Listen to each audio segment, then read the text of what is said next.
বলে শুনো, ওই দিন পিপাসিত হোসাইন না, ফুরাত নদীর পানি ছিল, ঠিক না? ওই দিন পিপাসিত হোসাইনের জুবান ছিল না, আলী আসগরের জুবান ছিল না। যখন আম্মা জানরা বলতেছেন একটু আলী আসগরকে দেখান, হয়তো বা বাচ্চাদেরকে দেখিয়ে পানি নাম সামনে এগিয়ে দিবে, তখন ওই বাচ্চার উপরে তীর ছাড়ানো হয়েছিল। তখন ইমামে হোসাইনে কারবালা জুলফিকার তেনার হাতেও ছিলেন, চাইলে এক কবে সবাইকে শেষ করতে পারতেন। তারপরও ধীরে ধীরে বুঝিয়েছেন এগুলো আগাজ ছিল, এগুলো শুধু কোরবানি ছিল না, স্যাক্রিফাইস ছিল না, আগাজ ছিল যে মুসলমান একটার পর একটা তোমাদের উপর ইমানের হামলা হবে, নিজেকে হেফাজত করো, নিজের ইমানকে হেফাজত করো। ইশকে রাসূল, সাহাবায়ে কেরামের ইজ্জত আবরুকে, আল্লাহর দ্বীন ও ইসলামকে, কোরআনের ইজ্জত আবরুকে কখনো ধূলিসাৎ হতে দিও না। ইসলাম জিন্দা হোতা হে হর কারবালা কে বাদ। সবসময় নিজেরা প্রস্তুত থেকো। ইমামে হোসেনে কারবালায় প্রাণ করে গিয়ে শিখে গিয়েছেন, মুসলমান যদি আল্লাহ রাসূলের ইজ্জত হুরমতের জন্য জান দিতে হয় দিয়ে দাও, যদি পরিবারকে কোরবান করতে হয় কোরবান করে দাও, যদি ধন সম্পত্তির মধ্যে আগুন লাগাতে হয় লাগিয়ে দাও। তারপর আল্লাহ রাসূলের ইজ্জত আবরুকে রক্ষা করতে রক্ত দিয়ে গোসল করে হলো ইসলামকে হেফাজত করো মুসলমান। আজকে শানে আহলে বায়াত এবং শানে আউলিয়া আল্লাহ এর উপরে কিছু আগাজ হবে, আমাকে জানানো হয়েছে। আমি চেষ্টা করব খেতাবাত করার। আল্লাহ তাবারক ওয়া তাআলা মদিনার ওয়ালার উসিলায় তৌফিক দান করুন। দেখেন, স্টেজে উঠেই আমরা একে অপরের সমালোচনার মধ্যে ব্যস্ত থাকি। এখন কোরআন সুন্নাহর বয়ানগুলি এমন অবস্থা হয়ে গিয়েছে, এন্টারটেইনমেন্ট হয়ে গিয়েছে, বিনোদন হয়ে গিয়েছে। কোরআন সুন্নাহর কথা এখন শুনতে আমাদের মতো আলেম দরকার, যেখানে আমরা এখনো শিখছি। 60-70 বছর যারা বয়োজ্যেষ্ঠ ওলামায়ে কেরাম, তেনারা আসা বন্ধ হয়ে গিয়েছে। আওয়াজ দেয় না, আওয়াজ দেয় না। আমাকে স্টেজে উঠার আগে আমার সবসঙ্গীরা প্রায় সময় বলেন যে হুজুর এগুলো বলার দরকার নেই। আমি তারপর বলি, কারণ এগুলো সত্য। আল হক মরুন, হক কথা তিতা হলেও বলতে হয়। এগুলো জেনারেশন গ্যাপ। মাশাআল্লাহ, এখন ইয়ং স্টারদের খেতাবাতের কারণে ইয়ংরা শুনছে, আকর্ষিত হচ্ছে, আসতেছেন, এটাও ভালো। কিন্তু আজকে আমি স্টেজে খেয়াল করছি বয়োজ্যেষ্ঠ ওলামায়ে কেরাম আছে, অনেকেই আছেন। গতকালকেও দেখেছি চাটগ্রামে আসলে আমার দেখা হয় যে ওলামায়ে কেরাম, বয়োজ্যেষ্ঠ ওলামায়ে কেরামরা অন্তত থাকেন, যারা খেতাব করলে তেনাদের শুধু চেহারা দেখলেও সগীরা গুনাহগুলি আল্লাহ মাফ করে দেয়। ওয়ারাসাতুল আম্বিয়া। আমি আয়াতে কারিমা নিয়েছি, যে আয়াতের উপরে আলোচনা হয়তোবা গত 6 দিন ধরে চলছে। তারপরও বলতে হয়, এজন্য বলতে হয় কারণ বলে শেষ করা যাবে না। রব্বে করিম যেখানে হুকুম দিয়েছে, রাসূল আরবীকে বলছেন কুল লা আসালুকুম আলাইহি আজরান ইল্লাল মাওয়াদ্দাতা ফিল কুরবা। মদিনাওয়ালার কাছে বলছেন রব্বে করিম, ইয়া রাসূলুল্লাহ, ওগো হাবিব, কামলিওয়ালা নবী, আপনি আপনার উম্মতদেরকে বলুন যে আমি তোমাদের কাছে, আমি নবী মুস্তাফার যত খেদমত করেছি এর বিনিময়ে কিছুই চাই না। আমি কি করেছি না করেছি, 40 বছর নবুয়তির আগ পর্যন্ত তোমরা আমাকে আলামিন বলে ডেকেছো, এরপর আমাকে ধোকাবাজ বলে ডেকেছো, নাউজুবিল্লাহ। আমার ঘাড়ের উপরে যখন সেজদা দিয়েছি উটের নারী ভুড়িও রেখে দিয়েছো, এরপরও কিছু বলি নাই। অত্যাচার করেছো, হিজরত করিয়েছো মক্কা থেকে মদিনায়, এরপরও কিছু বলি নাই। কিন্তু আমি নবী মুস্তাফা একের পর এক তোমাদের জীবন চালানোর জন্য, পরিচালনার জন্য, ইকরা বিসমি রাব্বিকাল্লাযী খালাক যখন আয়াতে কারিমাগুলি নাজিল হচ্ছে, সেই সময় থেকে একদম ওয়ান নাস পর্যন্ত যা কিছু সাজানো হয়েছে, আলহামদুলিল্লাহ থেকে ওয়ান নাস পর্যন্ত এই কোরআনের সমস্ত কিছু আমি নবী মুস্তাফা তোমাদেরকে দিয়েছি। কখনো কিছু চাই নাই, এর বিনিময়ে কিছু চাই নাই। কি দিয়েছি জানতে চাও বান্দা? তাহলে শুনো, তোমার কাছে আমি তোমাকে যেটা দিয়েছি তুমি কল্পনাও করতে পারবা না। আও আদনা কাবা কাউসাইনি, যখন লা মাকানে রব্বে করিম আমাকে দাওয়াত দিয়ে নিয়ে গিয়েছেন, আমি বেহিজাব বেপরদা রব্বে করিমকে দেখেছি। সামনে রব্বুল আলামিন ছিল, পিছনে রব্বুল আলামিন ছিল, ডানে তাকাই আল্লাহ, বামে তাকাই আল্লাহ, উপরে তাকাই আল্লাহ।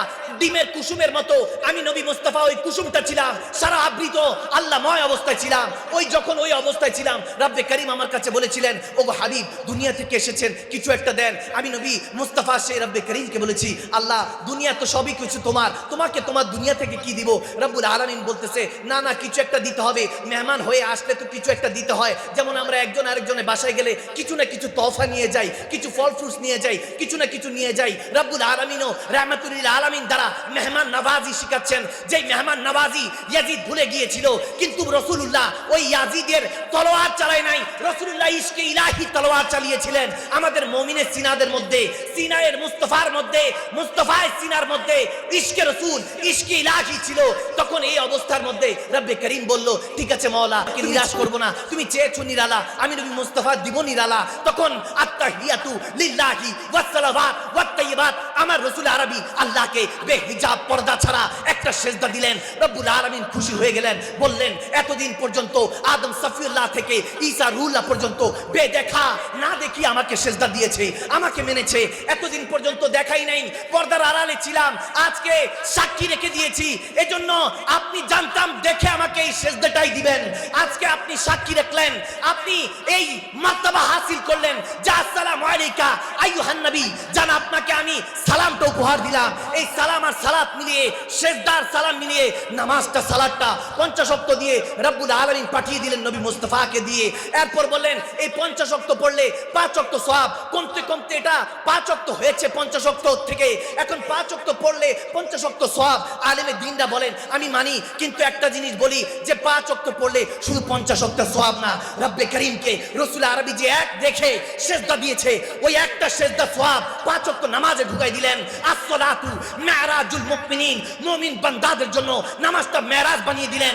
এরপর রব্বে করিম রাসূল আরবিকে বললেন, জান ওগো হাবিব, আমি বান্দার সাথে দেখা দিব, ওই নামাজ দিয়ে দিলাম। আমি বান্দার সাথে সুন্নতি অবস্থায় আমি আল্লাহও খাই না, বান্দাও খাবে না, সেই রোজা দিয়ে দিলাম। এখন হজও দিলাম যে ইশকে ইলাহির মধ্যে ডুব দিতে পারে, যাকাত দিলাম যাতে দিন দুনিয়া খায়রাত উন্নতি করতে পারে, সব দিলাম।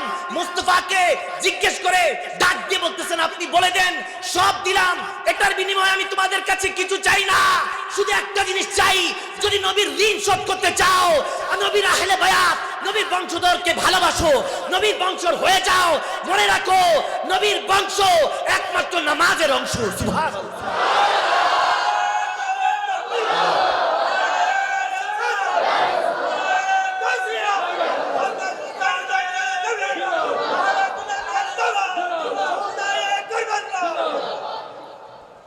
চিল্লায় বলুন না সুবহানাল্লাহ।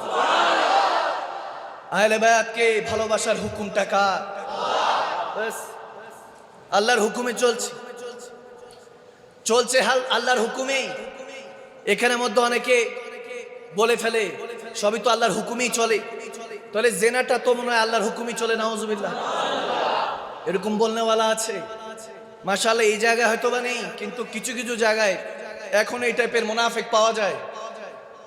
তাদের উদ্দেশ্যে বলি, হ্যাঁ সবই রব্বে করিমের হুকুমে চলে, তবে এখানে বুঝার বিষয় আছে, আল্লাহর হুকুমে নয়, ইজাজতে, অনুমতিতে চলে, ঠিক না? একটু ভেঙে দেই, মদ খাবেন খান, আল্লাহর ইজাজত আছে, খেতেও পারেন, পানও করতে পারেন, নাও পান করতে পারেন।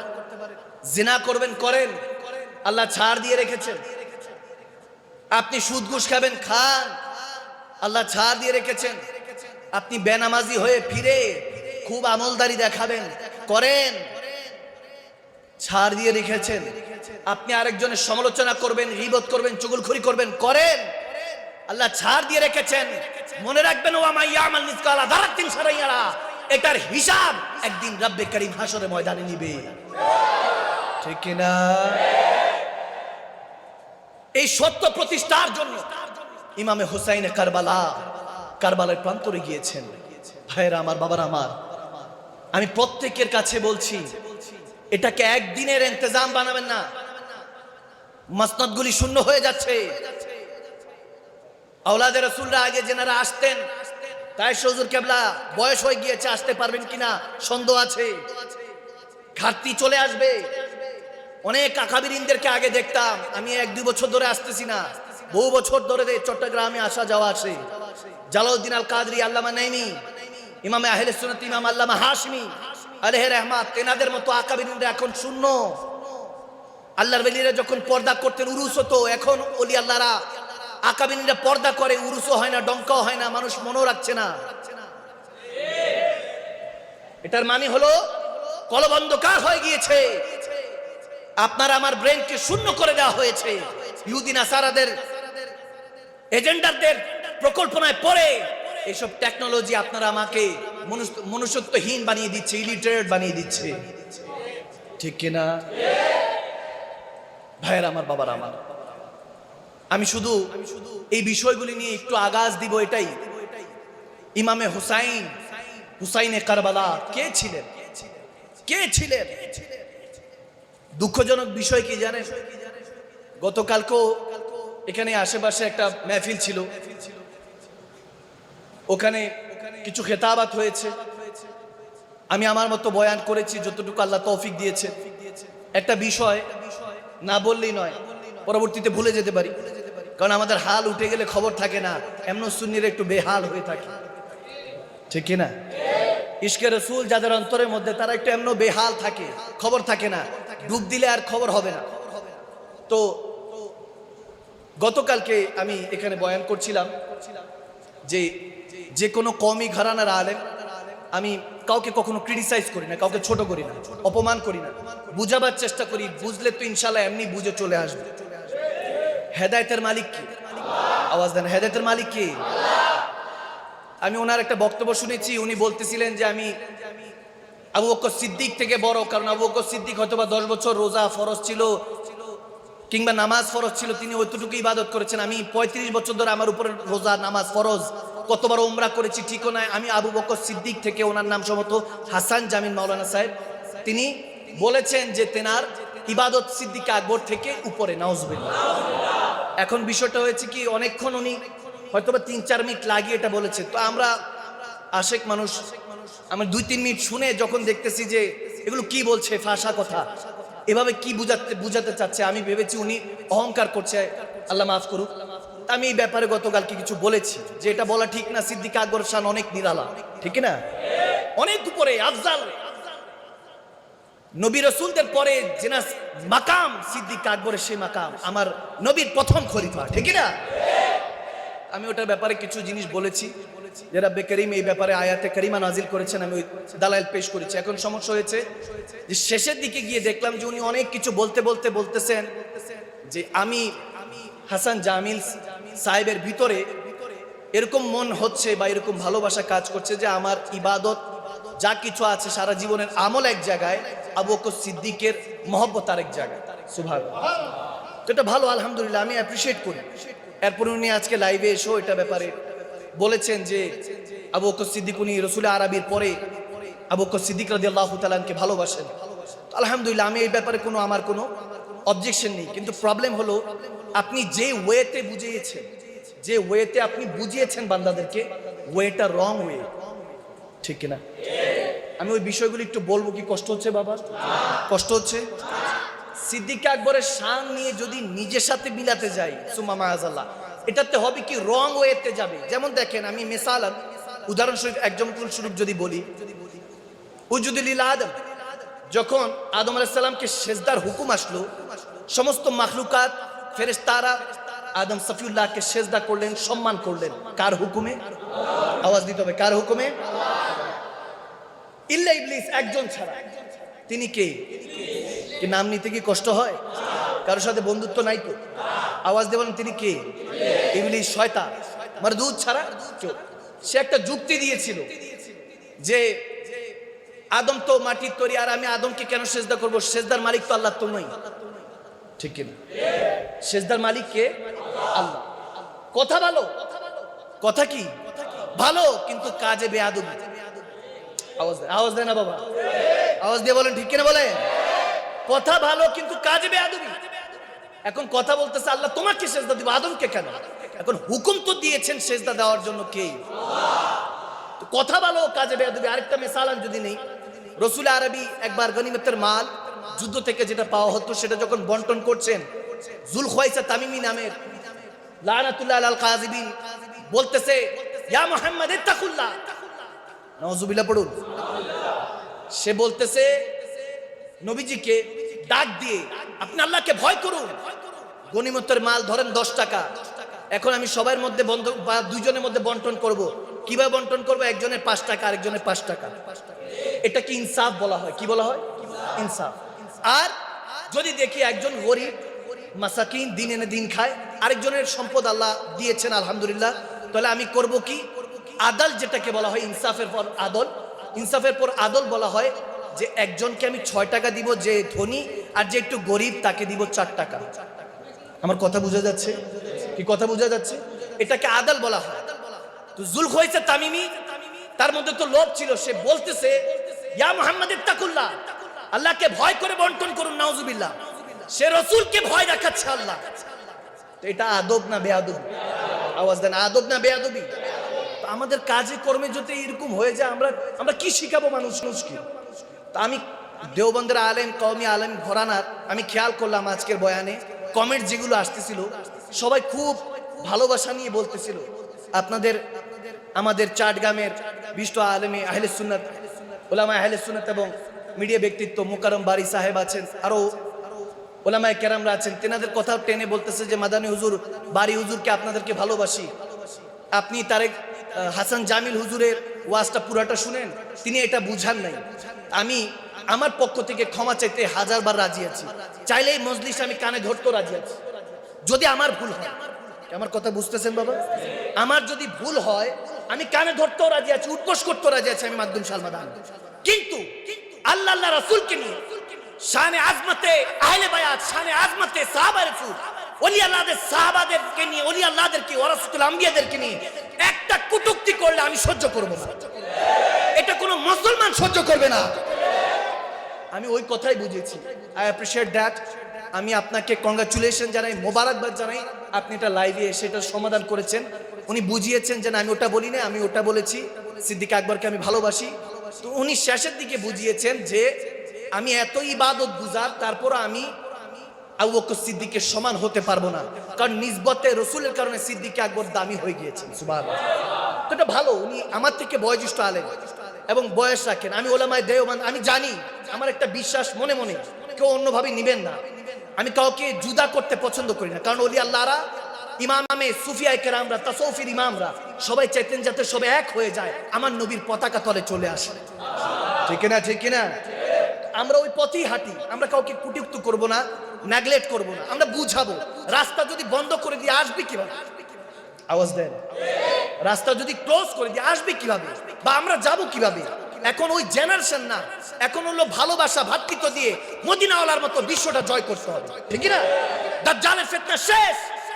যত রকম টেকনোলজি আছে আমাদেরকে দিয়ে ব্রেন শূন্য করে ফেলছে। এখন যুবক বাইরে গিয়ে সিনেমা হলে গিয়ে গুনাহ করতে হয় না, গুনাহ করার জন্য এটাই যথেষ্ট, এই মোবাইল ফোনে যথেষ্ট। অর্ধেক বিয়ে ভেঙে যাচ্ছে। আজকে দেখলাম, আজকে বলে হুজুর 6 লাখ টাকা কাবিন করছে, এগুলো চট্টগ্রামে বেশি দেখা যায়। ওই 6 লাখ টাকা কাবিন করছে, 20 দিনের মাথায় যা স্বর্ণবরী দিছে, আমারও যা দিছে, ছেলেরটা নিয়েও মেয়ে চলে গেছে, নাউজুবিল্লাহ। আবার কিছুদিন আগে আপনাদের চট্টগ্রামের তো একটা নিউজ পেলাম যে ওই যে শ্বশুর বাড়িতে ঈদ উপলক্ষে কিছু না পাঠালে, হ্যাঁ, গরু ছাগল এগুলো না পাঠালে কি অবস্থা হয়, মেরে লাশ ঝুলিয়ে দিয়ে বলেছে আত্মহত্যা, নাউজুবিল্লাহ। টাকার কাছে মেয়েকে বিক্রি করবেন না, মানুষের কাছে, রাসূল আরবীর আশিক আল্লাহর বান্দার কাছে বিয়ে দেন, কাজে দিবে। ঠিক না? আমি ওলামায়ে দেওবন্দ এবং ওলামায়ে আহলে সুন্নাত সবাইকে বলছি যে একটা সময় আসবে মাহদী আলাইহিস সালামের নেতৃত্বে সবাই এক, আল্লাহ আল্লাহ রাসূলের পতাকা তলে চলে আসবে ইনশাআল্লাহ। মাশাআল্লাহ, আমরা দেখছি, আমরা তো চলাফেরা করি, একটা গণ্ডিতে থাকি না, আমরা সব জায়গায় চলাফেরা করি, আমরা দেখছি আলহামদুলিল্লাহ আহলে সুন্নাত ওয়াল জামাতের পথে মতে সবাই চলে আসতেছে। একটা দিনে মিলাদুন নবী করতো না, এখন তো মিলাদুন নবী করে, করছে না? করছে না? আলহামদুলিল্লাহ করছে। মেরাজুন নবী করতো না, করছে। শবে বরাত করতো না, করছে। ইল্লা মাশাআল্লাহ কিছু তো থাকবেই, সব জায়গার মধ্যে তো কিছু চিটাধান থাকেই। ভেজাল মার্কা মৌলবী তো সব জায়গায় থাকে, ওটা হলো পেট মৌলবী, পেটের দায় করে। যারা সাচ্চা আশিক রাসূল, সাচ্চা আশিক ইলাহি, তারা কখনো জুদা করতে চায়। আমি এজন্য এতটুকু এজন্য বললাম যে আমি আলহামদুলিল্লাহ আমি আমার কথা উঠিয়ে নিলাম। ওনাকে আমি কোনো কুফরি ফতুয়া দেইনি, আমি বলেছি আপনার কুফরি হয়েছে, আপনি তওবা করুন। পুরোটা ভিডিও শোনার পর আমার কাছে ভালো লেগেছে এবং উনি লাইভে এসে যখন উনি এটাকে ক্লিয়ার করেছে যে ঝামেলাটা কি ছিল বা কোথায় বলার মধ্যে কি ছিল, আমি শুধু রিকোয়েস্ট করব ওয়েটা আপনার ভুল, ওই জিনিসটা একটু দেখিবেন, কারণ আপনি এলেমদার মানুষ, আপনি সবক দেন, আপনি বুখারী শরীফ মুসলিম শরীফ পড়ান, আপনার কাছে এই রিকোয়েস্টটা থাকবে। আমরা সবাই চাই একই প্ল্যাটফর্মে, ইসলামের প্ল্যাটফর্মে, আহলে সুন্নাত ওয়াল জামাতের প্ল্যাটফর্মে থাকার জন্য। আল্লাহ কবুল করুক, আমিন বলেন। আরো জোরে পড়ুন আল্লাহুম্মা আমিন। কষ্ট হচ্ছে বাবা? কথাগুলি একটু না বললেই নয়, কারণ আমার তো ধুইয়া মুচা সাফ করে দিতেছে এদিক দিয়ে। এমনি এমনি একটা জিনিস খেয়াল করেছি যে কেউ বেশি একটা গালাগাল করে নাই, সবাই বলতেছে মাদানী হুজুর আপনাকে অনেক ভালো মনে করতাম, আপনিও এরকম সবার মতো, মানে দিলটা মনে ভেঙে দিছি, মসজিদে একটা ভেঙে দিছি। আমি আবার ক্লিয়ার করে দিলাম আমি সবার মতো না, আবার আমার থেকে গুনাহ, আমি সবার থেকে গুনাহগার, আমি সবচেয়ে বড় গুনাহগার, সবাই আমার থেকে উত্তম, আমি এটাই ভাবি। আমি অধম, সবাই উত্তম। সুবহানাল্লাহ পড়ুন, আর একটু উচ্চ আওয়াজ বলুন আলহামদুলিল্লাহ। দেখেন কিভাবে বললাম, ইমামে হুসাইনে কারবালা এক যুবক কাবা শরীফের সামনে তাওয়াফ করছে আর চোখের পানি ছেড়ে কাঁদছে কাঁদছে কাঁদছে, আর আল্লাহ তাবারক ওয়া তাআলার কাছে একটা তাওয়াফ করে এসে আল্লাহর কাছে ক্ষমা চায়, আল্লাহ তোমার দুনিয়াতে সবচেয়ে বড় গুনাহগার আমি, আল্লাহ হাসরের ময়দানে যদি আমার গুনাহ খাতা তুলো, আমি নবী মুস্তাফার কাছে চেহারাটুকুন দেখাবার যোগ্যতা রাখি না, তুমি তো রব্বুল আলামিন অনেক উপরে, আল্লাহ আমাকে মাফ করো। এইভাবে বলে আল্লাহ বলে একটা চিৎকার দিয়ে ওখানে বেহুশ হয়ে গিয়েছে। তো ওখানে যারা হজ করছে হাজিরা, তারা দেখতেছেন যে একটা যুবক অনেক কান্না করছে, আবার ওই যুবক আবার সেন্স ফিরলো, আবার উঠলেন, উঠে আবার তাওয়াফ করলেন খানায় কাবা, তাওয়াফ করে এসে আবার সেই মাকাম ইব্রাহিম এর সামনে দাঁড়িয়ে আল্লাহর কাছে ওই দরজা কাবার সামনে, দরজার সামনে দাঁড়িয়ে আবার ক্ষমা চাচ্ছেন, আল্লাহ মাফ করে দাও, ক্ষমা করে দাও, আমার মতো সিয়াকার গুনাহগার তুমি দুনিয়াতে হয়তোবা পয়দাও করো নাই। এভাবে ক্ষমা চাচ্ছেন চোখের পানি ছেড়ে। তো উনি নাকাব পোস্ট ছিলেন, তো যারা হাজিরা ছিলেন তারা দেখতেছেন যে উনি এরকম নাকাব পরা, বুঝতে পারছেন না আমার কথা, বোঝা যাচ্ছে? এভাবে নাকাব দেওয়া, মুখটা ঢাকা, এই ঢাকা অবস্থায় বলছেন যে ইয়া রাব্বুল আলামিন আমাকে ক্ষমা করো। তো চেহারা দেখছিলেন, হাজিরা খেয়াল করলেন 5-6 তাওয়াফের পরে যে কে এমন ব্যক্তি যে এভাবে কান্না করছে, আল্লাহর কাছে এভাবে ক্ষমা চাইতেছে। সব হাজিরা তেনার কাছে, ওই যুবকের কাছে আসলেন, এসে বলতেছেন হে যুবক, আমরা যারা হাজিরা আছি, যদি আল্লাহ হজ কবুল করে দেয়, আমাদের এই হজের সওয়াব আল্লাহ আপনার নামায় আমলে যাতে কবুল করে নেয়, আমরা দোয়া করছি। তারপর আপনি এভাবে কান্না করেন না, আপনার এই কান্না নিতে পারছি না, কারণ উনি কান্না করছেন, চিৎকার দিয়ে আল্লাহর নামটা নিয়ে বেহুশ হয়ে জমিনে গিরে পড়ছেন। এই অবস্থা দেখে যখন ওই হাজিরা দোয়া করছেন যে আপনার আমাদের সমস্ত সওয়াব আপনার নামায় আমলে আল্লাহ দিয়ে দিক, আমরা দোয়া করি, এটা বলার সাথে বলতেছে এত বড় গুনাহগার আপনি কে, আপনার চেহারা একটু দেখতে চাই। উনি চোখের পানি ছেড়ে কাঁদছে, বলে আমার মতো গুনাহগার কেউ নাই, আমার চেহারা দেখাবার মতো আপনাদের কাছে আমি যোগ্যতা রাখি না। ওই নাকাব পোস্ট যখন ওই আল্লাহর বান্দা যুবক যখন এইভাবে নাকাবটা যখন রুমালটা মুখ থেকে সরালেন, ওখানে হাজার হাদিসে এসেছে, বায়াকি শরীফের হাদিসে এসেছে যে অসংখ্য হাজিরা ওই অবস্থা শুধু চেহারা মোবারক দেখে সাথে সাথে ওখানে ইন্না লিল্লাহ, ওখানে ইন্তেকাল হয়ে গেছে। সুবহানাল্লাহ, চেহারা দেখে ইন্তেকাল হয়ে গিয়েছে। জানতে চান তিনি কে ছিলেন? তিনি ইমামে আলী মাকাম, ইমামে হোসাইন ছিলেন।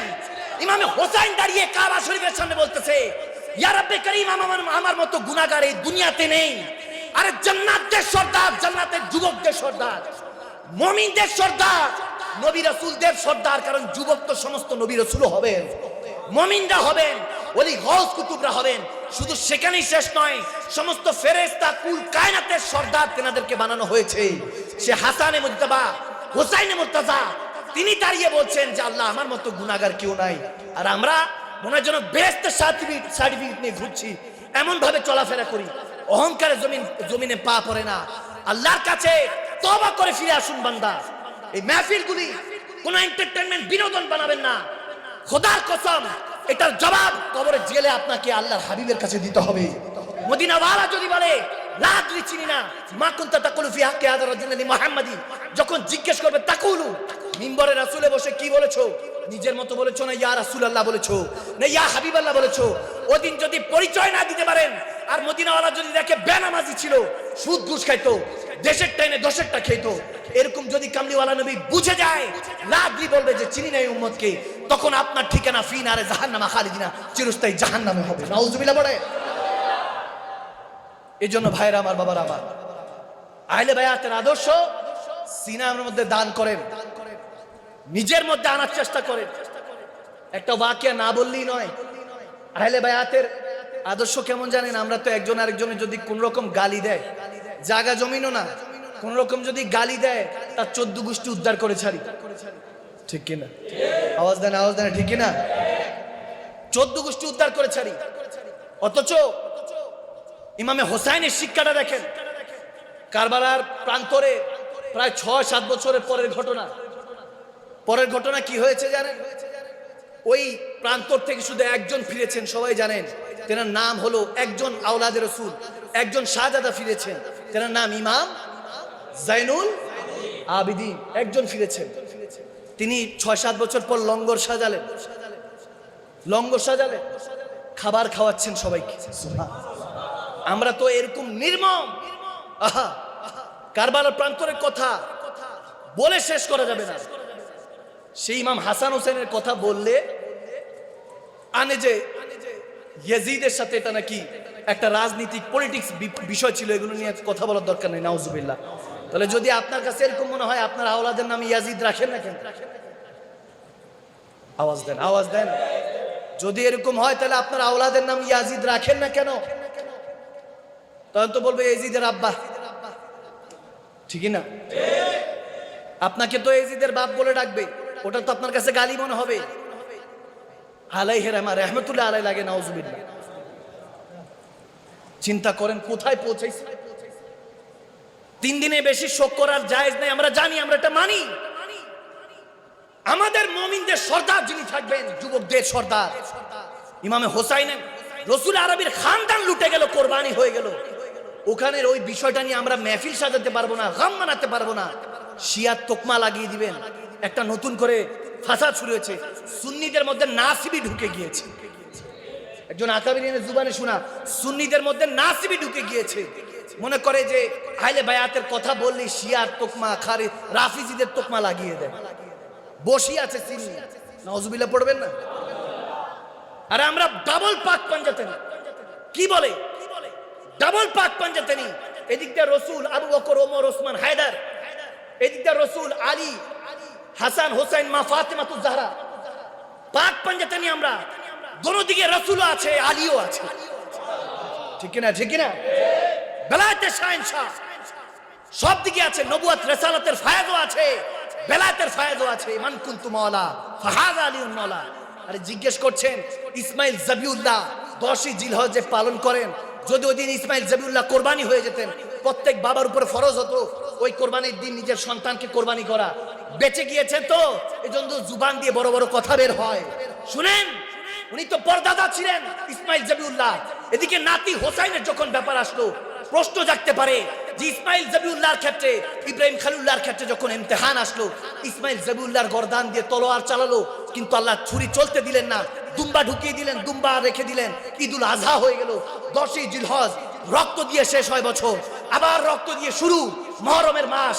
এই মাস স্যাক্রিফাইসের মাস নয়, আদর্শের মাস। শুধু এই দুইজনের মধ্যে আমি পার্থক্য এটাই বলি যে দাদার বেলায় ছুরি চলে নাই, নাতির বেলায় ছুরি চলেছে। এজন্য দাদার বেলায় ছুরি চলে নাই, কারণ নূরে মুস্তাফা ইসমাইল জবিউল্লাহর মধ্যে ছিল। নূরে মুস্তাফা বাঁচাবার যখন দরকার ছিল, আল্লাহ ছুরি কাজ চালাই নাই। আর যখন দ্বীনে মুহাম্মাদি বাঁচানোর দরকার ছিল, নাতি হোসাইনকে কুরবান করে দিয়েছেন। সুবহানাল্লাহ।